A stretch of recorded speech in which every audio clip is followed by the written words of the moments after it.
Hello. Wow. Hello. Such a slick intro. Yeah. I feel like we have a lot to live up to. Hi, everybody. We're here tonight to announce the release, finally, the release of Portal 3. Wait. No. I've just heard Portal 3 is delayed once again. So we're going to talk about Scala 3 instead. At least we've got that to talk about in the meantime. And this talk is going to be a little bit different. Of course, Scala 3 has come out, been out for a little while now. At ScalaCon, there's all sorts of talks about the big ticket items. But I think one of the things that I really like is there are a whole bunch of like minor to medium improvements in Scala 3 that are just, some of them are just terrific.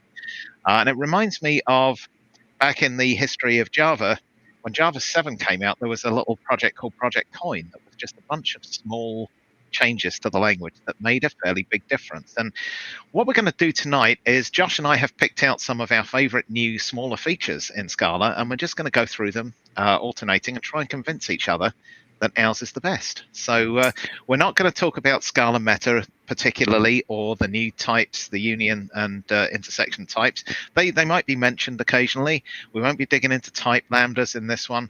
We're going to talk about some of the smaller stuff. So with that, I'm going to hand it over to my excellent friend and gaming buddy, Josh. And Josh, over to you. What have you got for us first here? So first, we're going to start talking actually a little bit about enums and derivations. Now, you probably have heard about derivations a bunch, so don't want to focus too much on that besides just some of the things that this gives you, because I think as a consumer of Scala, this is going to be super, super critical, and failing to talk about enums would be sad. So let's start off. Close view. All right. So basically, in Scala, we can now write enums in 2 lines. And That's I just want to, nice. Yeah, like this is phenomenal. Previously, it took 3 lines. And not only did it take 3 lines, but this actually looks a bit different than this. There's a lot of more that's generated off of enum, which we can actually take a quick little look at. Click over here, click there. All right, just do a big old console here. We're gonna, you know what I did? I made sure that my next example didn't compile. So we're going to do this. New color, case, red, and blue. Right, cool. So one of the things I do want to highlight, because we're talking about little things in Scala, did you notice how I just made a multi-line statement in the REPL? Yep. Yeah, I love them now. I just want to call it out. Yeah. Okay. Anyway, so color.read obviously doesn't work. Color.red, comes out. But on color, there's a lot of things that I can do here. I can get from ordinal and all the things I expect from enum, and it just works. So yeah, 0 is red, 1 is blue. Beautiful, beautiful. And then we have this other thing now where, let's say I have a trait called awesome, right? And I just have this simple method called derived that determines how to define awesome for a particular value. I have an extension and all this kind of stuff. We'll talk about those in a little bit. But I can just derive awesome in my enum. And now I can use awesome in it. And this little feature, like just enums with case statements, with derives, the fact that I can start even with my enums, I can make a case, let's say green needs to take a value for some reason. I don't know. That just works. This is new Scala. This is amazing. And all of these features are so nice and compact and do what you would expect. Just want to highlight that as this little bit of stuff intertangled is beautiful. And with that, I think you have another awesome thing for us to talk about, Dick. Yep. Thank you, Josh. Yeah, it's interesting because the enums was always the one thing that I was sort of envious that Java had that was better than Scala. And so it's nice to have that gap finally closed. So my first favorite new feature is exports, or as I like to refer to them, delegates. I've wanted this for ages, and actually a while back I threw together a 5-minute proposal. There wasn't really much thought about it, but I was saying, what I'd really like is to be able to import something, but make it public in the API, like an import val or an import def, and those were my suggestions. Can we do an import val x or something like that?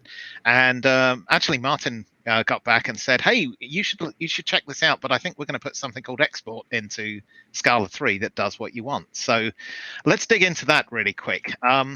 If you wanted to delegate something to a composition class, and this is a big kind of focus of Scala 3, is sort of ramping up composition over inheritance, and there are quite a lot of advantages over which I'll go into quickly here. But one of the things that you've probably done before is if you created a wrapper class around something, and then you want to expose something from the underlying class, you ended up writing a method that all it did was take the parameter list and then call the method in the inner class, in the composing class, with the same list of parameters. And then if that method was overloaded, you had to do it like 3 times or whatever it was. And it just was a lot of code. So this is really the old way that it was done. If we wanted to, take this error list and turn it into a something where we can just do a make string on this error list. We could take the errors and do the make string on it, but you've now got the make string for the empty parameters, and then the one that takes the separator, and the one that takes the start and the separator and the end. And this is the kind of code that you ended up writing. You just delegate by calling one to another, and that's very laborious. So the new way, which is far easier now, is just to export the thing that you want to make part of your public API.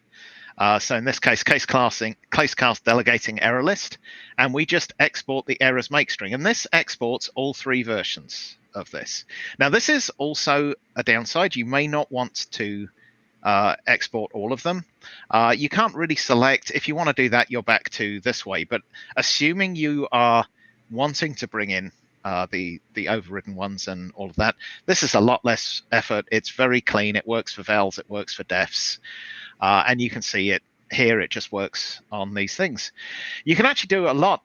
The export syntax is really similar to import. It has to go at the top level of class for obvious reasons if you think about it. But you can do things like renaming things as they come in, just like you can with imports. So here, the time zone or the timestamp at zone, we've renamed it for zone. So you can see down here, that's just calling it for zone. I can I cannot import the toString and the equals and the hash code from this. And I can export, I should say, everything else. So this basically is a transparent delegate that leaves out 3 methods, renames one, and includes everything else.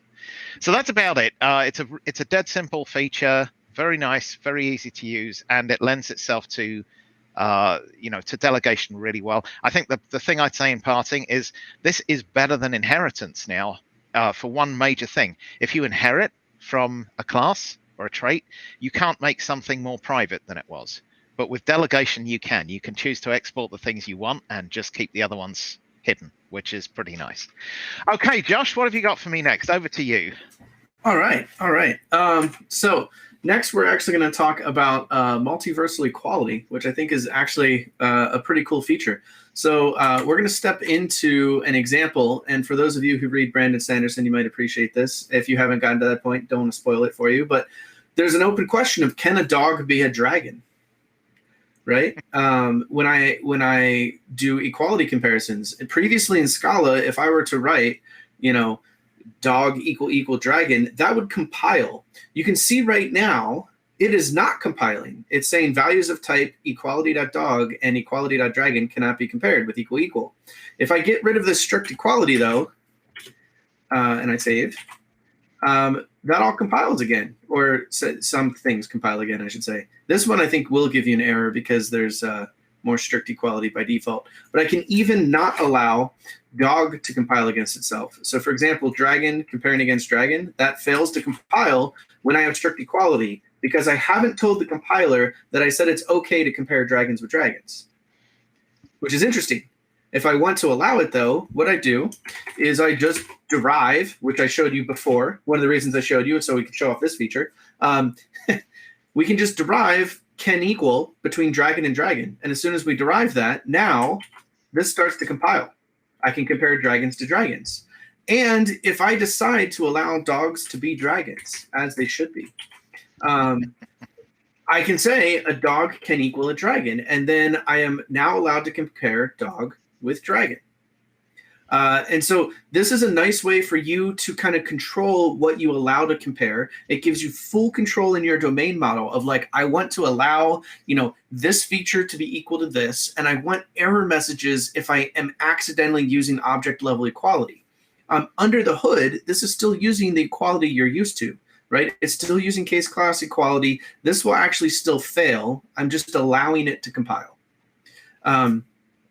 Yeah, anyway, I think this is such a beautiful and kind of overlooked feature that I'd highly recommend just trying it out, especially if you can, in a localized file, you can find lots and lots of interesting things in your classes. Yeah, with that, let's head back over to Dick. Okay, thanks. So the next one I'm going to talk about, way back in the mists of time, I think many of us have been Java programmers or C# programmers, other languages in the past that have nulls in them, right? And certainly from my Java days, I would estimate conservatively that fully a third of the runtime errors we used to get were null pointer exceptions. If anybody wants to challenge me on that, I'm happy to take it offline sometime, but it was a real problem. NPEs were all over the place.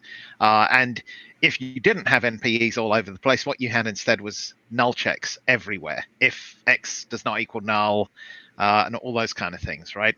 And as time has, with the advent of Scala, we've learned to use options and other techniques to get rid of that. And in pure Scala code now, I can put my hand on my heart and say, I can't remember the last time I had a null pointer exception, except when I have to deal with Java libraries still, and you still get them creeping in there. So the fact is that as it is right now, or as it is in Scala 2, nulls are still a part of the language. They are a type, a specific type in there, and they can be assigned to any reference type. And so even though we're being good and we try and use options everywhere, it is still a possibility that any of those could end up dereferencing to null, and you end up with the good old null pointer exception. So as I say, these days, my code's pretty clean, but in Scala 3, we can now make this like a real hard requirement, and this is how it's done. Sorry, I switched to my other screen too quickly there. How it's done is when you enable this explicit nulls flag in Scala 3, it actually takes the null type, which used to be a subtype of all these reference types here, so it could be assigned to them, and it moves them out. It moves it into a type all on its own that goes between any and nothing. Okay, it's just this type out here. It's no longer related to any ref in any kind of way. So you cannot assign it to an any ref anymore. You just can't. That is a compile error. So let's see what happens if we do this in the code. Now, I've been pretty good in this code example. I haven't used any nulls in my code. But if I now save this and let it import, what we will see in a moment, I'll have to bring up my, sorry, that these are cramped conditions, but once this comes up, we will see a bunch of errors in our code. Here we go. And this is because I'm using a good old Java library, and this Java library it's written in the finest traditions of Java libraries. It's actually a very good library. It's GeoTools, which if you do anything with geospatial data, it's a really nice library, but it is a typical Java library. It uses nulls and string typing all over the place, and basically most of what the work that I've done around it is to hide all of that. So when I turned this on the other night to demonstrate it, I suddenly realized that there are actually loads of null problems in my code that I didn't even think of. It never even occurred to me that decoding these could end up with a null or something like that. So instantly this has brought value. You can see here what it's saying now is that it found a different type than it was expecting. So I've told it that there's going to be a coordinate reference system here. And actually what it's found is a coordinate reference system on null. This is the intersection types. And what you need to know about intersection types can be explained by Dwayne the Rock Johnson very neatly. Okay, this is an intersection type at the top with hair, and there is a union type at the top with hair and an intersection type at the bottom with no hair. Any questions? See me at the end. What it means in this case is that we have to actually say coordinate reference system or null. I could do that here, but that's going to just push the problem around, right? If I change that here, so now the problem ends up somewhere else. So there are a few tricks for coping with this in Scala 3. One of them is to use something called NN. This is just a quick way to get rid of the null problem. This will end up in a null pointer exception if it is actually null here. So you haven't really saved anything. You've just kind of pushed the problem out. So, this is one way of doing it. I don't particularly like this because I'm dealing with the Java libraries and I don't want the null. Now that I've discovered that this can be null, I actually want to take that into account and do something more sensible with it. And I was a bit surprised I couldn't find this function in or this definition anywhere in the actually I'll leave that as not null anywhere in the Scala core libraries yet. I don't know if it's going to be added, but I wrote one anyway. So this is another way you can deal with nulls. I've written this extension method. We'll probably cover these in a bit more detail later, but this extension method that takes an X of type T or null, and then it gives it an extension method called null to option, and it simply returns an option of T. And what this will do is then match, and if it's a null, it'll give back a none, and if it's a value, it will give back a sum. And this allows us to basically make this thing safe to use. So an example down here, I could just use .nn here. And actually, it's more than that. This needs to be NN in a couple of places. We have to do the CRS can be not null, and I think the identifiers can be not null. And that's one way of dealing with this, is to get rid of those, give it a second to catch up. Value head is not an array of object or null. Anyway, one of these, you can see the problem here. I've got to figure out where the not nulls go. A nicer way to deal with this is to do something more like this. So I will put in here a bit more of a Scala-like thing to do for ident from CRSDef .crs .get identifiers, and you can see that it's all of the all nulls are on there. Null to option, and then down here array from idents to array null to option. Oh, I think I need to import null to option. That's one of the problems here. Yeah, there we go. And then lastly, ident from array.head option, and all of these will end up with a great big option at the end of it. So yield ident.get or else unknown. And let's see if that makes it happy. I think it's actually CRS null option. Null to option is not a member of Java util set. Well, it is. Anyway, you get the idea of what I was trying to do here. I've got to figure out why my demo. It sometimes is a dirty build problem. Actually, this is a feature I want to show off. Go back to the error message. Go ahead. Yeah, so hover, see it says to fix it, you might want to change your import to import .null to option. Oh, that's it. That's my problem right there. This needs to have a dot. Oh, that's very nice. There we go. I forgot the underscore after it. All right, so now this is an object, get or else. I don't know. I'm still missing something there, but it should have been a string by this point. And then you do a get or else string. I'll fix it. I'll come back to it when Josh has shown his next one. But anyway, the idea here is that we now have null. Null's actually disabled in the language, and you have to go through and fix these now. And I think this is a big improvement. I think it's going to be a lot of pain, particularly if you use Java libraries. But I do really like this feature, being able to turn off nulls as a subtype of everything. All right, Josh, I think back over to you. I'll fix this one up and we'll come back to it as soon as you've done your next slide. I also want to say there was an opportunity missed there of you could have made null to option to parallel.nn to be .nl. Yes, this was not meant to be final code or anything like it. I imagine something like that is going to show up in the core libraries. Every time there could be a null, you call .no. I just love the... Anyway.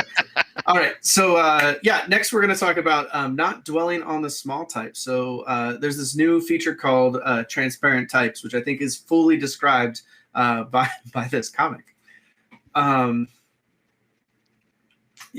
So effectively, one of the things in Scala, Scala has type inference, and we tend to rely on type inference in different places. So I'm going to just show an example where we have, say, your domain object of a thing that you, it's a trait that has like helper methods that you want to be able to use, right?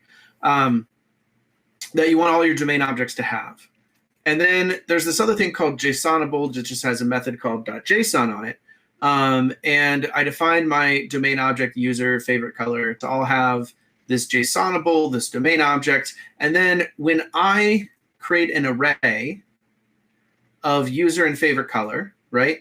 If I look at the type that is inferred, it is both my domain object and JSONable, right? That's kind of an interesting type. That's an intersection type. So it means that it's both, but it inferred both, and this shows up in all my signatures and things. Now I can expressly get rid of it, right? I can say, no, you know what? I don't like that. I want this to just be JSONable. And that should compile, assuming that I spell things the same way I spelled them before. So I can say it's JSONable, or I could say it's my domain object, depending on what I need. But I'm not leveraging type inference kind of the way that I want. There's a lot in Scala 3 to make type inference be better and more accurate. The downside is sometimes you get these big type signatures that are inferred. Well, what we can do now is, let's say JSONable is the thing I don't care about. That's just a helper method that I'm going to use when I implement the myDomainObject interface. But myDomainObject interface is what I'm planning to expose all my methods to make use of. So instead, I can define this as a transparent trait with helper methods that are provided to me. Maybe if that's the case, these actually become protected. If this were like a real world scenario, but basically these are helper things that you make use of. And then when I define my class, everything looks the same. The only difference is this is called a transparent trait. Now, when I look at type inference, though, it doesn't show up. It prefers using my domain object instead of the transparent trait. Now, you might ask, what happens in the scenario where I only have transparent traits as parents? Well, that's a fun one. I'll show you. If I get rid of this, and I get rid of this,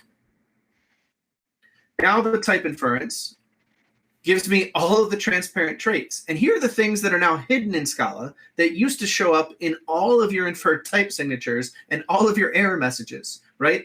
Every time you make a case class, that extends serializable. Every time you make a case class, that extends product. And I'm extending this better JSONable. But now those don't show up in my inferred type signatures because they're transparent. They're not important details for the type inference or for my error messages generally. So they show up when they need to because they're the base case, right? And that's the lowest possible thing I can get to. But if I have something more interesting here for type inference to anchor on, it's going to. And I can get rid of these extraneous details. Like when I'm using product, when I'm using serializable, that's not necessarily the most important thing I want the type inferencer or my error messages to be telling me. I want it to tell me, hey, you know what? if I put a 5 here, I guess it's going to infer that this is now matchable. So that's a fun one.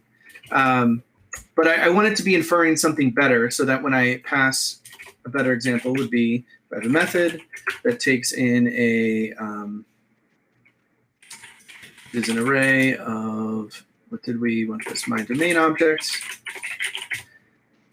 Yeah, I have this, yeah, array of my domain objects. Now, if I am passing, this is a more realistic scenario.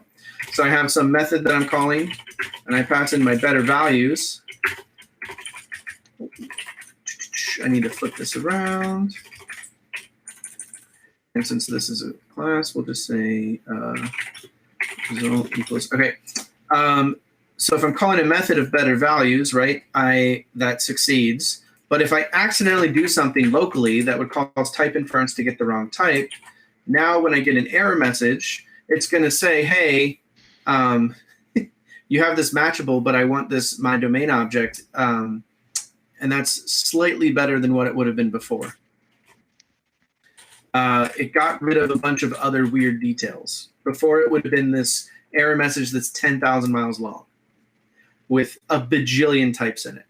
So I actually really, really, really appreciate this feature. It's not something I expect most people to leverage often, the transparent bit. But when you see this kind of type inference here, and when you see that error message that previously would have said you have a sequence that extends this with serializable with this other thing with product with whatever, and it's like this ginormous thing with maybe some methods in it, that was a big frustration in Scala 2 that I think they really did a great job cleaning up in Scala 3. And with that, I clicked on the wrong thing. Back over to you, Dick. Okay, very nice. Thanks, Josh. All right, the next one. This is a big one. This is another big one for me, but I still haven't got to my favorite yet. I'm saving that for Bigsies. But trait parameters. So there is a real footgun in Scala. There has been for years, which is if you base a val definition in an abstract class or a trait off of another val, which is actually abstract, you can end up with an initial value or a null in there. And this is a real kind of messy thing to have happen. So an example of this is, let's get rid of it. Oh, I promised to show you the fix for the other one. What I was missing, Josh, was a toString on the ident. That's all. So it was inferring an object. So I just needed that toString there, get or else unknown. And the rest of this is the null to option. I do like your idea of the .no there. So that will be pretty good. But anyway, yes. So this foot gun. If we have a look at a definition of a trait called puntal. Puntal in geo terms, it's a bit of a corruption of the word, but it means something referring to a point or a zero dimension item. And this can be defined.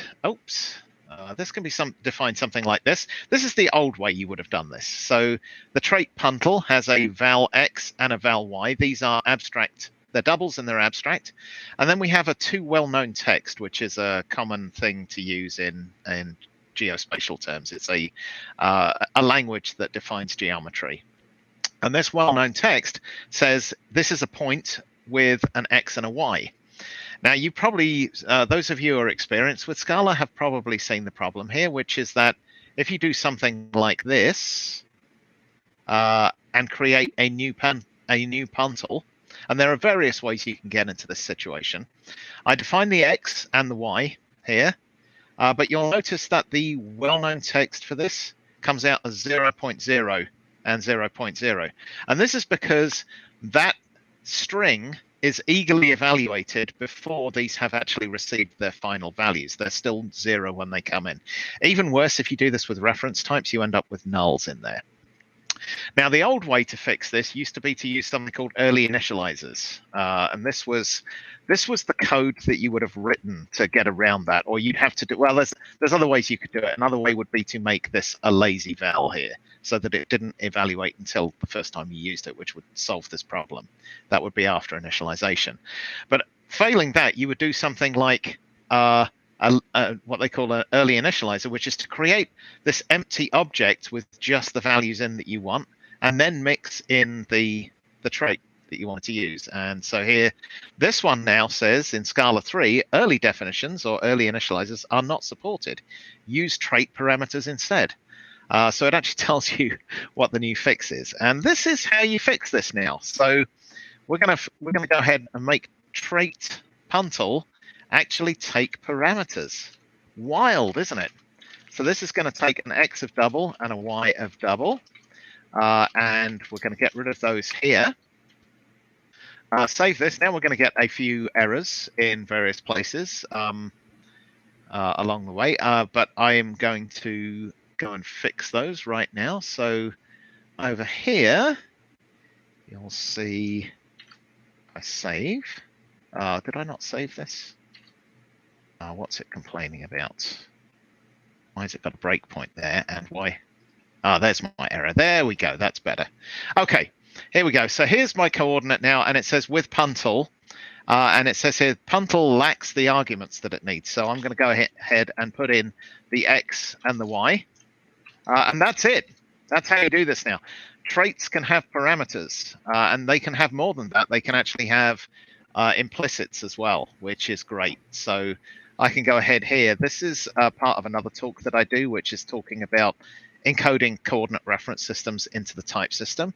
But really what I want to do here is say using a coordinate reference system, CRST, of CRS type of CRS, and I go ahead and add the CRS type here. And down here, then I can say val CRS ID equals CRST dot CRS ID. And now where I've used this, which should come up in a second here, encodes 2D, I now have to tell it that this is a puntle of CRS, and otherwise that implicit is passed through for me. So over here now you can see that this will no longer compile because I've got rid of this way of initializing it. What I would do instead is just say new puntle of x, 10 and 5, and we just leave open close curly braces in there because you need that for a trait. And now, and I need to give it a CRS. And that should do it. Oh, and I didn't make these vals, so that's why you can't see the X and the Y. Let's just get rid of those for a second, and you'll see, hopefully, that it all works. And now you can see that I did actually get my toString here. And so this really kind of removes that whole problem of these abstract, these abstract fields, and then vals, eager vals that are based on them. And so this is a nice feature, another small incremental fix. But really, when you look at it, you wonder, it's really, this is the way it should have been all along, right? It's perfectly reasonable to do this, and now we can initialize traits with constructor parameters as well, and even implicits and implicit type classes. Very nice. Okay, Josh, what's your next one? Over to you. All right. Well, I'm going to talk about intersection types, probably not in the way that you think. So we're going to talk about how awesome intersection types can be. And we're going to be going over this idea that Dick was talking about that we had implemented called a type-based map. This is something that we attempted to do in Scala 2. It looks a bit different in Scala 3. So what I'm going to first do is show you the usage of this, assuming I think I fixed my equality compiling problems. Yeah, I did. Good. Okay. It's funny you say that, just as an aside. I suddenly realized when I turned on the nulls that I actually had to go and fix all the null pointer problems before I could continue with the talk. So if you heard me furiously typing, it was me fixing all of the other nulls that were broken in there. Nice. Really quick. Nice. So the idea behind a typed map is that we create a map where the key is a type. And we can pull out values by the type that we put them in. So we're going to use a few built-in types. I'm actually going to make a new class What's a good name for a class to put in this thing, Dick? Glass. Glass. Okay. Nice. Class. Glass class. Yes. Yeah. All right. So if I do a new T map and I put in the value of 5, I get a T map of int. And the idea is then I can take this and I can add in a new value. So we're going to throw in a new glass value. Now what you see is when I add in the new value, it is doing an intersection type. And I'm actually using the compiler to remember what types have been encoded and just sort of addending them on. So I can continue to add in new things. We're going to add in hello. And so now I have int, glass, and string. And then what I can do is I can say get, and I can pull a string out of the class, and I get back the hello. I can say get the class out, and it gives me back the same instance that I put in. Unfortunately, I didn't make that a case class, so there's no identity and nothing to really tell you that it's the same besides if we look where I created it. Oh, I didn't even store it, so you don't even know if it's the same, but I promise you it is. I should have thought about that before I typed in just class. And then lastly, I can get out that int and get out this result of 5. And if I try to grab that string out of an earlier result, so result 2 is where I put the string in. Result 1 doesn't have the string. It's going to tell me that it actually can't find a string between int and glass because it's not in this type map. And this is just a really fun way to leverage that ampersand. Now, to actually implement this, I'm gonna briefly go over a few of the things that we had to do. The signature for this is real nice and simple for the base trait of just there's a plus plus where I can add in a new type, and I need to grab an implicit tag that is my runtime equality mechanism to determine if that type is in this map. And then I just return myself, which now works really darn well,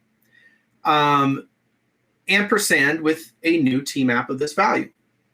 And then the get method says, hey, if you try to get a particular type using a tag, and that type is one that I extend from, which is going to be, is one that this extends from, which means it will actually search all the ampersand types to find one that matches. I'll pull it out. It's that simple. I also have a debug string so you can see what's in the map, and I can show you that. Although, did this close? Nope. So if we call result2.debug string, you can see that I have a int, I have a REPL line2 glass method, and I have a string. If I call result1.debug string, you can see what types I'm storing in there. Okay, that's the close button. There we go. And then I have a few little magical things here. If you want to see the details, effectively, what this is doing is it's actually storing a map of a type tag to a value, and it does a lot of dirty tricks under the hood where we know the types line up. So we're using ye old summon method. We're using a bunch of inlines. We're using some compile time erase value. These are all things you've probably heard of in other talks. I don't really want to dive into it. Besides, I'm going to call out probably what I would say is the most needed little method in Scala, and it is this little guy here. This is the new macro you write to grab the value of the name of a type. Yes, that one, I can see that one coming in very handy. It is the most useful method ever. It's dead simple to write. But anyway, so it uses all those features under the hoods. But what I wanted to get at was just this feature of this dot type infers very, very, very well now, and this new intersection type. You can do some really, really cool things in Scala that are just nice, elegant, simple to read APIs. And get a lot of power out of it. Now, it's worth mentioning very quickly that this was based on something that I had previously written in Scala 2 that used the with to do something like this. It definitely wasn't as complete as this, and that's what what these types give you. These ampersand types. It's a more it's a more robust mechanism for doing this. But there was kind of a way of doing this with using with in Scala too. So. Yeah, and I believe if you're looking at like the service registry that's used in Zio, it basically uses the exact same technique. There's nothing.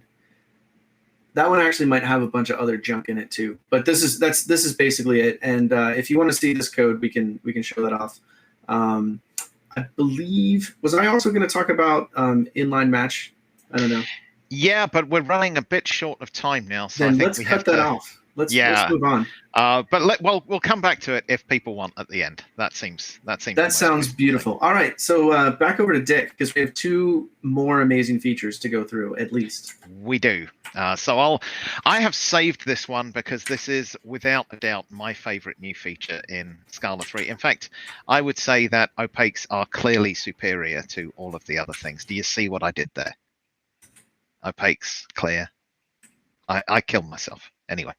All right, so what is an opaque type? Well, Scala has type aliases, which it really they're very handy for some things. They allow you to rename types, and it is a straight alias when you do this. So if I say that I want to have a type called meters that is implemented, as a double, it literally makes meters equal to double in this case. So I can write very nice looking methods that say add meters together, and I can take meters 1 and meters 2, and I can return meters, and that works.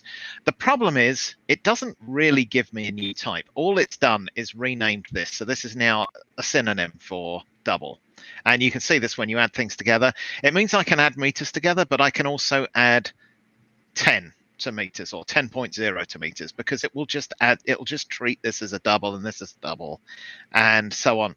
Even more, if you've worked in geospatial for a while, you'll know that lat longs are a constant source of trouble. The reason here is because lats are usually given first, and they're the y coordinate, and in every other coordinate reference system, you give x first and then y. So this causes all sorts of confusion. It's really nice to have types in there, but previously, the only way to really do this safely in Scala has been to wrap these types. So to have a case class lat and a case class long, and then they don't get messed up. But now we have a better way. So I'm going to look at a couple of implementations using opaque types. Here, this is a straight type alias. But if we now write something like this and say opaque type meters equals double, and we'll also have an opaque type square meters of double and an opaque type cubic meters of double. Within this file, these are still equivalent to one another, but outside of this, meters is a whole new type as far as Scala is concerned. The thing is, it is actually implemented as a double. I can show you that. I can prove that to you very shortly here. But what this means now is that I can do things like this. And there's a few of these things that feel like maybe there's still, I don't know, some work to be done here. I don't know if target name will ever be something that goes away. But one of the things that you have to do right now is you have to name these targets if the name and the type signature would otherwise clash. And because meters within this file is still synonymous with double, I have to name it m plus here so that it doesn't clash with square meters plus down here, because this has an identical name and an identical type signature. And so it can't tell them apart. If I take those off, it gives me a compile error saying that you have to use a target name and name them. But given that, that's a small price to pay, what we're getting here is the ability to actually introduce these new types with no cost at runtime, and all this compile time type safety. So you can see this in the length units test that I've written here. Up here, and these were just extension methods at the end that, given a double, I can create meters, square meters, or cubic meters out of them just by doing a dot meters at the end. So you can see how this would become like the basis of a pretty nice units library if you had the time to write everything. So I'm going to create a meters type of 10 meters, another one of 20 meters. I can create a meters plus a meters. That gives me M3. This is also a meters type. I can say M3 should be 30 meters. I can't do this, for example. I can't say d of double must be m1 plus m2 because that is now a different type. That will not type check anymore. I also can't do this. I can't do m1 plus 30.0. That no longer type checks because this is a double and it's expecting a meters type in here. So we've finally got the this type safety that we want with no overhead. Another example here is the lat longs. It doesn't matter too much about these definitions because we're short on time, but this is just ensuring the lat longs are within the ranges that lats and longs are allowed to be in. And over here, you can see that I can add lats and longs together, but I can't add a lat and a long together anymore, or a lat and double together. These are different types, and it's now a compile error in there. So the last thing I'll show here really quick is no hiding the truth. And this is a really neat feature in metals as well, by the way. I can right click on this. Why is that not giving me the right click menu? Is it because it's too small now? Oh no, because that's it. That's down here. Okay, I can say metals analyze source, show decompiled with Java P, and this is pretty nice now. So this actually decompiles it in line. So if I go down to the pluses here, for example, let's see, plus or minus, that'll do just as well. So you can see here, this is what's actually generated by that. It's a double return. It takes two doubles.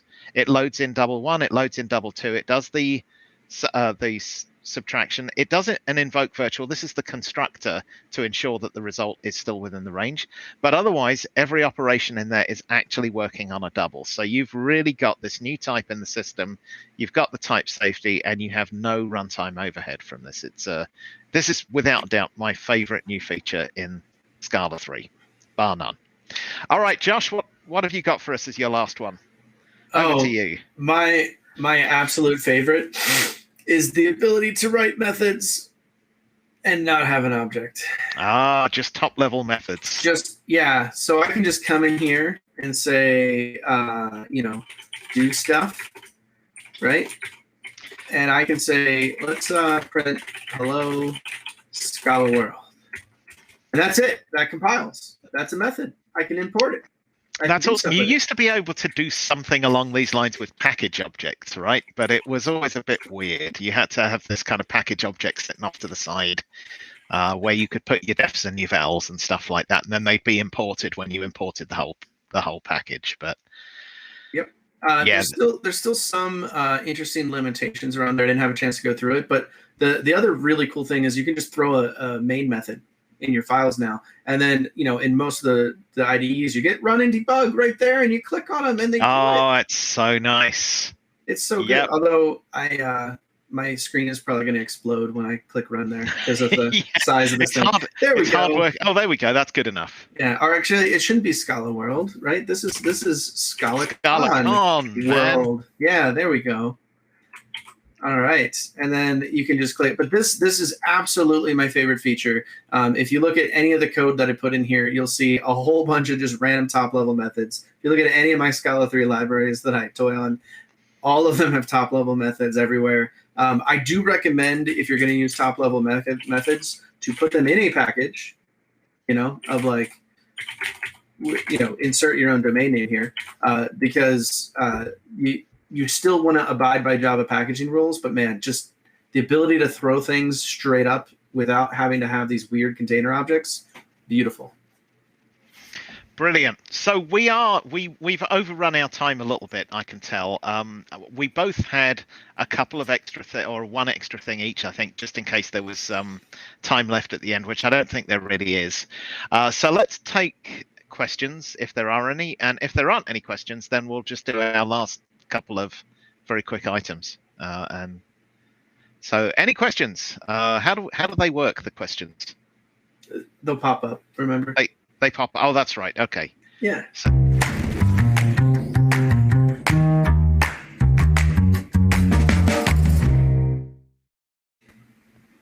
Dick and Josh, thank you so much for that presentation, filled with lots of useful information and some good jokes in there too. I appreciated those. We do have a couple questions for you, so let's get to those. Our first question, And this one was directed to Josh. So Josh, if you have an array with one item only extending a transparent trait and the other extending some regular trait, what type does it become? That's a great question. So it depends. Again, it's going to try to find a common parent, right? What transparent does is if that common parent type that it finds has a transparent trait in it, it'll just drop it and return the other thing. If everything that it finds is a transparent trait, it'll return all of them. So if you have an array with one item that extends a transparent trait, the other one extends a regular trait, what's their common superparent? Because it doesn't sound like it's the same thing. So if there's a common superparent of, say, any or any ref, that's probably what you'll get. If there's a different kind of common superparent, you'll get that instead. But yeah, the way transparent works is it'll drop that off of the inferred type when there's something more interesting.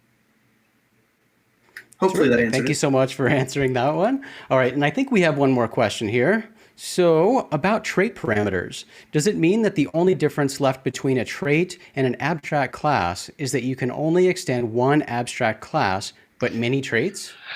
I'd be hesitant to say that that's the only difference. There's some technical differences that are in there still. But yeah, basically, I think I may be misquoting Martin on this, but I think I've heard him say in the past, if he could go back in time, he wouldn't have done abstract classes at all.